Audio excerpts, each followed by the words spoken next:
उत्तराखंड में दिसंबर महीने में इन्वेस्टर समिट का आयोजन होना है, जिसको लेकर उत्तराखंड सरकार ने तैयारियां शुरू कर दी हैं।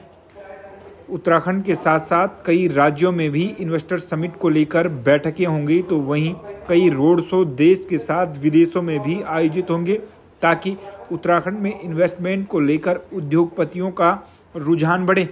मुख्यमंत्री पुष्कर सिंह धामी की अध्यक्षता में आज सलाहकार समूह की बैठक हुई, जिसमें कई मंत्री मौजूद रहे तो कई उद्योगपति भी मौजूद रहे। कैबिनेट मंत्री प्रेमचंद अग्रवाल, सतपाल महाराज, गणेश जोशी, सुबोध उनियाल, सौरभ बहुगुणा, धन सिंह रावत भी बैठक में जहां मौजूद रहे तो कई उद्योगपतियों ने भी शिरकत की। आचार्य बालकृष्ण भी इस बैठक में मौजूद रहे और उन्होंने उत्तराखंड में होने वाली इन्वेस्टर समिट को लेकर सरकार की तैयारियों को लेकर कहा कि उत्तराखंड में सरकार की तैयारियां इन्वेस्टर समिट कराने को लेकर बेहतर हैं और उद्योगपति उत्तराखंड में इन्वेस्ट करने को लेकर काफ़ी उत्साहित है। वहीं मुख्यमंत्री पुष्कर सिंह धामी का कहना है कि इन्वेस्टर समिट को लेकर तैयारियां शुरू हो चुकी हैं। दिसंबर महीने के लगभग इन्वेस्टर समिट का आयोजन होना है, जिसको लेकर सरकार ने कई लक्ष्य निर्धारित किए हैं, जिसके तहत 2.5 लाख करोड़ रुपए के MOU लक्ष्य भी निर्धारित किया गया है। ग्लोबल इन्वेस्टर समिट जो हमारी दिसंबर माह में प्रस्तावित है, उस बैठक को लेकर आज जो हमारे विभिन्न उद्योग समूह के लोग हैं, शिक्षा क्षेत्र, चिकित्सा क्षेत्र और समाज के विभिन्न सेक्टरों में काम करने वाले लोग हैं, उन सभी से हमने चर्चा की है और सभी ने अपने सुझाव दिए हैं कि कैसे और अधिक लोगों को यहाँ आकर्षित किया जा सकता है, अधिकतम निवेश लाया जा सकता है। उस पर सबके बहुमूल्य सुझाव मिले हैं और उन सुझावों पर हम काम करेंगे। आज से ये हमारा पहले आज ये शुरुआत है और इस शुरुआत के बाद देश के अन्य शहरों में भी हम लोग जाएंगे। अलग अलग हमारे मंत्रीगण भी अलग अलग जगह पर जाएंगे और कुछ विदेशों में भी कहीं जहां से इन्वेस्टमेंट की संभावना होगी उन देशों में भी जाएंगे। तो एक अच्छा सकारात्मक माहौल यहाँ पर तैयार हुआ है और लोग यहाँ आना चाहते हैं और हमारा ये है कि इन्वेस्टर समिट होने तक एक अच्छी ग्राउंडिंग, एक अच्छा निवेश यहाँ पर पूरी तरह से आ जाए। और अभी भी जो है काफ़ी सारे निवेशक उत्तराखंड की तरफ आ रहे हैं, हर क्षेत्र में, चाहे वो पर्यटन का क्षेत्र हो, उद्योग का क्षेत्र हो, सभी क्षेत्रों में लोगों के लिए हमने जो नीतियाँ बनाई हैं उसमें भी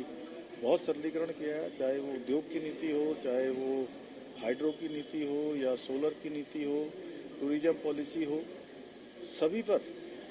कि लोग आसानी से आएँ और आसानी से अपने उद्योग लगा पाएँ। सिंगल विंडो सिस्टम को भी सरल किया है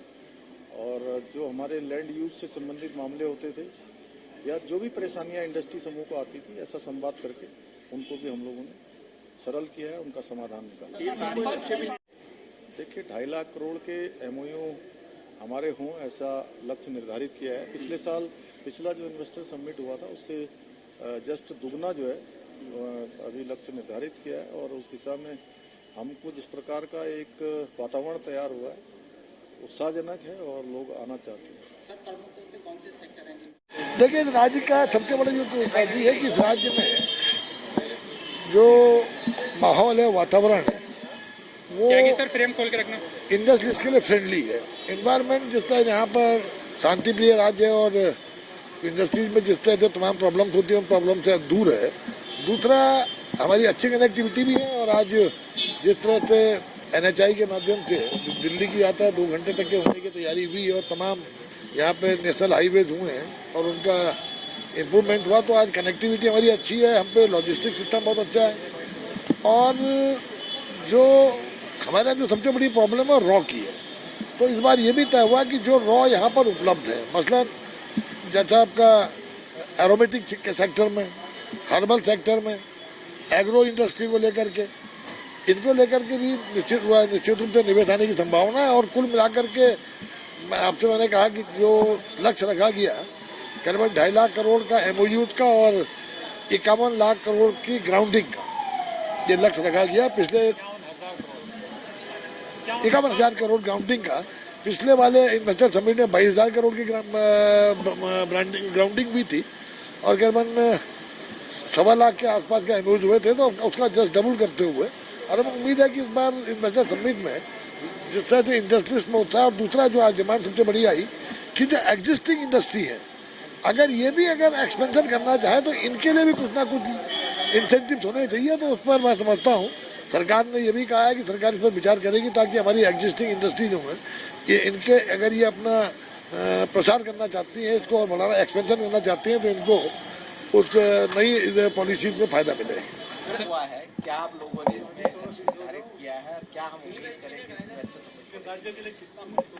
नहीं, देखिए बहुत ही महत्वपूर्ण है, क्योंकि उत्तराखंड की दो सबसे बड़ी समस्याएं अगर आप देखेंगे, और सदियों मैंने पिछले 7 साल में हम ही सुन रहे हैं सदन के अंदर, वो पलायन और रोजगार है, और उसको रोकने के लिए ये इन्वेस्टर समिट बहुत ही ज़रूरी एक स्टेप है। पिछली बार जब 17 में हमारी सरकार बनी थी और उस वक्त माननीय त्रिवेंद्र सिंह रावत जी सीएम थे, उस वक्त भी हमने एक इन्वेस्टर समिट किया था, और लगभग 22,500 करोड़ के प्रोजेक्ट जो है वो धरातल पे उतरे थे, जिसका फ़ायदा युवाओं को हुआ, जिसका फ़ायदा उत्तराखंड की इकॉनमी को हुआ। उसी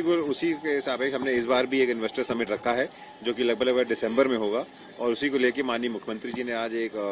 मीटिंग यहाँ पे ऑर्गेनाइज करी थी, जिसमें टॉप इंडस्ट्री के लोग थे, सारे अधिकारी थे, मिनिस्टर्स थे, और एक मंथन किया गया है कि कैसे उत्तराखंड की इकॉनमी को आगे और बढ़ाना है, कैसे युवाओं को रोजगार से जोड़ना है, कैसे स्किल डेवलपमेंट को आगे बढ़ाना है, कैसे टूरिज्म को आगे बढ़ाना है। और मुझे पूर्ण उम्मीद है कि यहाँ के लोकल इंडस्ट्रियल्स जो टॉप इंडस्ट्रियल्स हैं उनके साथ मिलके जो पॉलिसी फॉर्मुलेट होगी, उसके बाद हमारे रोड शोज़ हैं, चाहे वो दिल्ली में हो, मुंबई में हो, हैदराबाद में हो, कुछ इंटरनेशनल कंट्रीज़ में भी रोड शोज़ हैं। और मुझे पूर्ण उम्मीद है जब 8 और 9 दिसंबर को जो टेंटेटिव डेट्स अभी रखी गई हैं उत्तराखंड में समिट करने के लिए, उसमें इन्वेस्टमेंट जो है वो आएंगे, और उत्तराखंड के युवाओं को और उत्तराखंड की इकॉनमी को उससे फायदा होगा।